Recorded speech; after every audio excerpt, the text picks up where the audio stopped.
നമസ്കാരം. ഗുരുഗീത 111 തൊട്ട് 115 വരെ.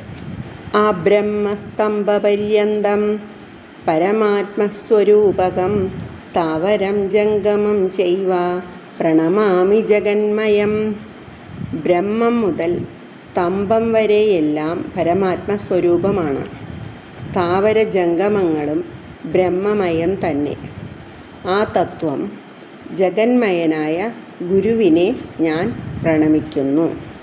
വന്ദേഹം സച്ചിദാനന്ദം ഭേദാതീതം സദാ ഗുരും നിത്യം പൂർണ്ണം നിരാകാരം നിർഗുണം സ്വാത്മസംസ്ഥിതം. സച്ചിദാനന്ദനും ഭേദാതീതനും നിത്യനും പൂർണ്ണനും നിരാകാരനും ഗുണരഹിതനും ആത്മാരാമനുമായ ഗുരുനാഥനെ ഞാൻ സദാ വന്ദിക്കുന്നു. പരാത്പരതരം ധ്യേയം നിത്യമാനന്ദകാരകം ഹൃദയാകാശമധ്യസ്ഥം ശുദ്ധസ്ഫടികസന്നിഭം. സദാ ആനന്ദദായകനും ഹൃദയമാകുന്ന ആകാശമധ്യത്തിൽ സ്ഥിതി ചെയ്യുന്നവനും ശുദ്ധസ്ഫടികം പോലെ കളങ്കമറ്റവനും പരാൽപരനുമായ ശ്രീ ഗുരുവിനെ ധ്യാനിക്കേണ്ടതാണ്.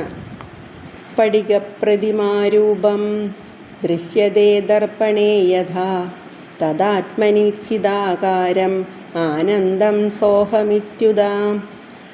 എപ്രകാരമാണോ സ്ഫടികപ്രതിമ കണ്ണാടിയിൽ പ്രതിഫലിച്ചു കാണുന്നത്, അതുപോലെ ആത്മാവിൽ ചിദാകാരമായ ആനന്ദം സോഹമെന്ന തത്വം ഉദിക്കുന്നു. അങ്കുഷ്ടമാത്ര പുരുഷം ധ്യായതശ്ചിന്മയം ഹൃദി തത്ര സ്ഫുരതി ഭാവോയ ശൃണൂത്തം കഥയാമ്യഹം.